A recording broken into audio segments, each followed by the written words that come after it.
আমি অত্যন্ত বেদনার সাথে বলবো, একটা ছেলে, আমরা গর্ব করতাম তোমাকে নিয়ে, অহংকার করতাম, তুমি যে বিক্রি হয়ে গেছো তোমার সে অনুভূতিটা হচ্ছে না। সে আজকে একটা পোস্ট দিয়েছে যে এই মসজিদের উদ্ধারের পিছনে কোন সংগঠনের হাত নাই, হাত আছে হলো প্রশাসনে, মানে সে প্রশাসনে গিয়ে সব যোগাযোগ করতে। আমরা ঘোড়ার টিম করতেছি, আমরা সংবাদ সম্মেলন করেছি, ডক্টর আহমদুল্লাহ 30 সালে ডক্টর শহীদুল্লাহ মাদানের বক্তব্য সারা বাংলাদেশকে পড়েছি আলহামদুলিল্লাহ। আর তিনি বলতেছেন যে প্রশাসনের অবদান, সংগঠনের অবদান নেই, যেখানে ঐক্যের দরকার সেখানে এই ধরনের আপনার বিভাজন, বিভেদ সৃষ্টিকারী বক্তব্য অত্যন্ত বেদনাদায়ক। তার পিতা কিন্তু অনেক সম্মানিত লোক ছিলেন, এই ছেলের কারণে তার পিতার মর্যাদা কিন্তু ধীরে ধীরে কিন্তু একদম ক্ষুণ্ণ হয়ে যাচ্ছে। উনি গেলেন আলহামদুলিল্লাহ, ভালো, আমরা স্বাগত জানাই। কেরানীগঞ্জের রোহিতপুরের মসজিদ আল্লাহর রহমতে আমার মাধ্যমে 100 ভাগ অর্থ আমার মাধ্যমে সে অর্থে নির্মিত হয়েছিল। আমাদের সৌদি আরবের সামরিক শাখার প্রধান, তার পিতার নাম ওয়ালিদাইন, মানে তার পিতা মাতার নামে টোটালি আমার মাধ্যমে ডক্টর হাফিজ রফিকুল ইসলাম বলছেন একটা মসজিদ দরকার, আমি আলোচনা করেছিলাম, তো উনি সমস্ত টাকাটা দিয়েছিলেন। তো তুমি গেছো, বলো আলহামদুলিল্লাহ, অসুবিধা নেই, তুমি বলতে এই মসজিদটি জমিয়ত আহলে হাদিস তৈরি, সুতরাং জমিয়ত আহলে হাদিসের নিকটে ফিরিয়ে দেওয়া হোক, আমরা তোমাকে স্বাগত জানাতাম। আমাদের সেই বিবাড়িয়া মসজিদটি দলিলে উল্লেখ করা আছে বাংলাদেশ জমিয়ত আহলে হাদিস কর্তৃক পরিচালিত হবে, দলিলে উল্লেখ আছে। তুমি ওখানে 2 টাকা সালাত আদায় করে বাহাদুর হয়ে গেলে, বলতে পারতে এটা জমিয়তের প্রতিষ্ঠান, জমিয়ত কর্তৃক পরিচালিত মসজিদ, সুতরাং জমিয়ত আহলে হাদিসের কর্তৃত্ব নেতৃত্ব ফিরিয়ে দেওয়া হবে, তার অধীনে পরিচালিত হবে। বুকে সাহস নাই কেন? এত হিংসা কেন, বিদ্বেষ কেন? জমিয়ত কারোর প্রতি হিংসা বিদ্বেষ করে না, জমিয়ত সবার প্রতি উদার। আমরা বলি প্রত্যেকের জন্য জমিয়তের দরজা খোলা আলহামদুলিল্লাহ। আল্লামা আব্দুল্লাহ কাফেল কুরাইশি রাহিমাহুল্লাহ তিনি যখন প্রতিষ্ঠা করেছিলেন, বাংলাদেশের কোন আলেম তার বিরুদ্ধে একটি শব্দ উচ্চারণ করেননি। সমস্ত বাংলাদেশের তাওহীদ জনতা ঐক্যবদ্ধ ছিলেন আল্লামা আব্দুল কাফেল কুরাইশির নেতৃত্বে। আল্লামা ডক্টর আব্দুল বারী রাহিমাহুল্লাহ শিক্ষা জগতের কিংবদন্তি ব্যক্তিত্ব, সৌদি আরবে তার মান সম্মান, ভাষা অবর্ণনীয়। আজকে কিছু লোক তারা আহলে হাদিসদের 4র্থ সারির 5ম সারির লোকদেরকে ডাকে। উদ্দেশ্য কি? উদ্দেশ্য যে জমিয়ত সর্ববৃহৎ সংগঠন তাওহীদবাদীদের, সর্বপ্রাচীন, যেটা বাংলাদেশ আহলে হাদিস 90% লোকের প্রতিনিধিত্ব করে, সেটাকে নির্জীব, নিষ্ক্রিয়, অপদার্থ, ব্যর্থ করে দেওয়ার চক্রান্ত। আজকে তারা ডাকে 4র্থ 5ম শ্রেণীর আলেমদের। আর জমিয়ত আহলে হাদিসের শীর্ষ এত আলেম, 8.5 শতাধিক শিক্ষা প্রতিষ্ঠান, এই যে মাদানী ওলামা প্রায় 1000 হয়ে গেছে আলহামদুলিল্লাহ, সব তো জমিয়তের অবদান আলহামদুলিল্লাহ। সব তো জমিয়তের যে মাদ্রাসা, কেন্দ্রীয় মাদ্রাসা, বড় বড় মাদ্রাসা, মোহাম্মদ আরাবিয়া থেকে নিয়ে যাত্রাবাড়ি মোহাম্মদ আরাবিয়া, নাজিরাবাদ মাথুর হাদিস, মিরপুরে দারুস সুন্নাহ, পাঁচরোহি দারুল হাদিস সালাফিয়া, ওদিকে আপনি নওগাঁ যান, রাজশাহী যান, চাঁপাই নবাবগঞ্জ যান, বিশাল বিশাল মাদ্রাসা আলহামদুলিল্লাহ। ঢাকাতে দোলেশ্বর। আমি বলতে চাচ্ছি যে আলহামদুলিল্লাহ জমিয়তের অবদান অস্বীকার করা যাবে না। তুমি আগে যাও, অস্বীকার করি না। জমিয়তকে যদি অস্বীকার করো তুমি নিশ্চিন্ন হয়ে যাবে, মনে রাখবে। জমিয়তকে তুচ্ছ তাচ্ছিল্য করে কোনদিন বাংলাদেশ আহলে হাদিসের প্রতিনিধিত্ব করতে পারবে না।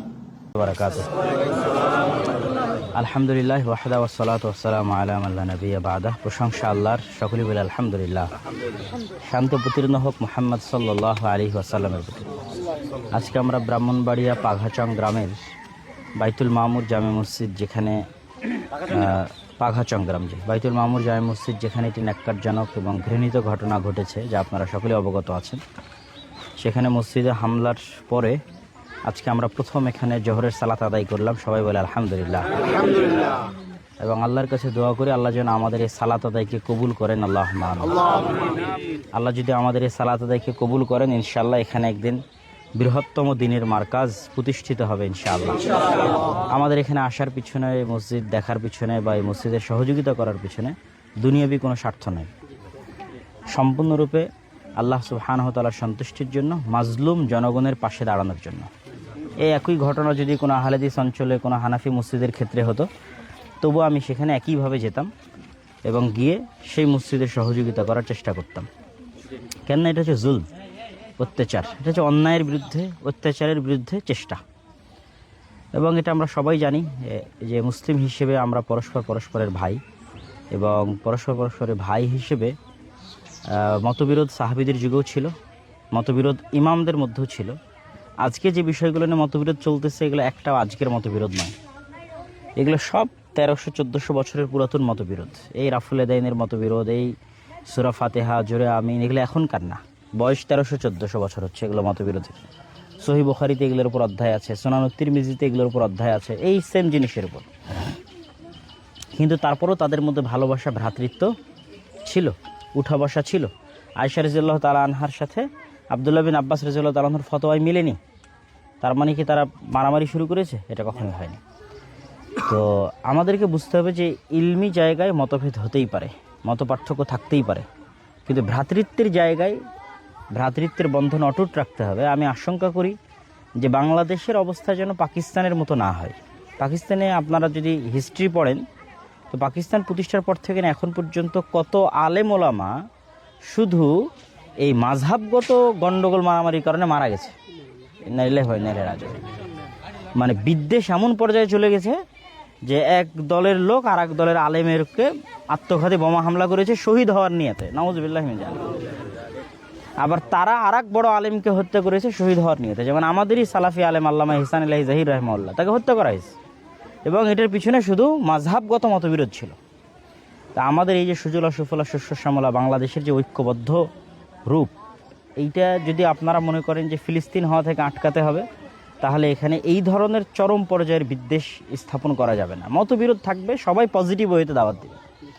হানাফি ভাইদের প্রতিও, দেওবন্দি ভাইদের প্রতি আমার উদাত্ত আহ্বান যে আপনি আপনার মাযহাবের দিকে, আপনার মতের দিকে মানুষকে পজিটিভ ওয়েতে দাওয়াত দেবেন, যে ভাই এই দলিল, এই কারণে আমি এটা দেখতেছি।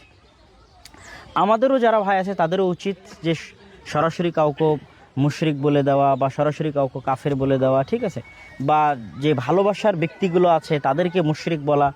আল্লাহও কিন্তু হিন্দুদের প্রভুদের মূর্তিদের গালি দিতে নিষেধ করেছে।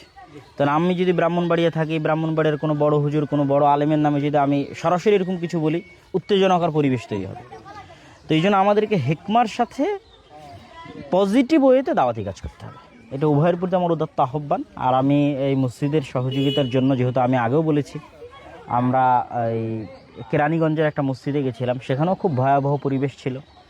সেখানেও ভাইয়েরা বলতেছিল আপনি আসেন না, যেমন আজকে এখানে আসার পর অনেকেই বলছে যে জামিয়া ইউনিসিয়াতে আপনি যায়েন না একা, আপনি একাই গেলে এদেরকে আপনি চিনেন না, অমুক করবে তুমুক করবে। আমি বলছি কি আর করবে, মারবে, এই তো, তার তো আর বেশি করবে না। তো আমি একাই জামিয়া ইউনিসিয়াতে গেছি আলহামদুলিল্লাহ। এবং আমার দৃঢ় বিশ্বাস যে এই যে যাওয়ার সাহসটা, উঠা বসা করার সাহসটা, এইটা আমাদের দাওয়াতি ফিল্ডকে পজিটিভ ওয়েতে দাওয়াতের জন্য আরও বেশি পজিটিভ ভূমিকা রাখবে। সবসময় যদি আমরা একটা ব্যারিয়ার দাঁড় করিয়ে রাখি, তাহলে ওখানে আন্ডারস্ট্যান্ডিং গ্যাপিং তৈরি হয়। তো ঠিক এখানেও আমি আজকে এসেছি, এবং এখানেও পার্শ্ববর্তী যে মাদ্রাসা আছে, হয়তো যাদেরকে বলা হচ্ছে যে সেই মাদ্রাসার উস্কানি বা তাদের কিছু একটা থাকতে পারে, আমি সেই মাদ্রাসাতেও যাবো এবং তাদের শিক্ষকদের সাথে কথা বলবো ইনশাআল্লাহ। এটা আমার কোনো আপত্তি নেই, কেননা আমি চাই শান্তি প্রতিষ্ঠা হোক। এইটা হচ্ছে শান্তি প্রতিষ্ঠা হলে তারাও ভালো থাকবে, আমরাও ভালো থাকবো। আর মামলা মারামারি গন্ডগোল হলে তারাও ভালো থাকবে না, আমরাও ভালো থাকবো না। আর আপনাদের উদ্দেশ্যে শেষ নাসিহা হচ্ছে, দাওয়াতি কাজ কখনো জুলম এবং অত্যাচারে বন্ধ হয় না। দাওয়াতি কাজ যদি কখনো বন্ধ হয় ন্যায়পরায়ণতা, আমানতদারিতা, সততা ইত্যাদির অভাবের কারণে, পারস্পরিক দ্বন্দ্ব বিভেদের কারণে। তা আপনারা যারা এখানে মসজিদ প্রতিষ্ঠা করছেন, তাদের প্রতি আহ্বান থাকবে যে জুলমের কারণে ভয় পাওয়ার কিছু নেই, জুলম বাড়লে পা মজবুত হয়। কিন্তু আপনারা আপনাদের আমানতদারিতা, ন্যায়পরায়ণতা, সততার জায়গায় শতভাগ ঠিক রাখেন, আল্লাহ কবুল করবে এবং বরকত দেবে ইনশাআল্লাহ। এই বলে আমি আমার সংক্ষিপ্ত বক্তব্য এখানেই শেষ করছি। আবারও আল্লাহর কাছে দোয়া করি, আল্লাহ আমাদের এই মসজিদে আসা, ভাঙ্গার পরে এই মসজিদে প্রথমে সালাত আদায় করাকে আল্লাহ যেন কবুল করে। আল্লাহ আজকে ব্রাহ্মণবাড়িয়াতে আসা এবং এই মসজিদ সুন্দর সুষ্ঠুভাবে পরিচালনার চেষ্টা করাকে আল্লাহ সুবহানাহু ওয়া তাআলা যেন কবুল করে। আল্লাহ ওয়া আখিরু দাওয়ানা আনিল হামদুলিল্লাহি রাব্বিল আলামিন। ও হ্যাঁ, আজকে হেফাজত মহাসচিব সাহেবের সাথেও কথা হয়েছে, মাওলানা সাজিদুর রহমান ওনার সাথে, এবং ব্রাহ্মণবাড়িয়ার এসপি তার সাথেও কথা হয়েছে। আমার বিশ্বাস যে এটা একটা ভালো সমাধানের দিকে অতি দ্রুত যাচ্ছে এবং যাবে ইনশাআল্লাহ। আমরা সবাই ধৈর্য ধারণ করি, নিজেদের মধ্যে ভ্রাতৃত্ব রক্ষা করি, নিজেরা কারো উস্কানিতে পা না দেয় এবং নিজেরা অন্যকে উস্কানি না দেয়। আল্লাহ আমাদের কবুল করুক। আল্লাহুম্মা আমিন। আসসালামু আলাইকুম রহমতুল্লাহি ওয়া বারাকাতুহু।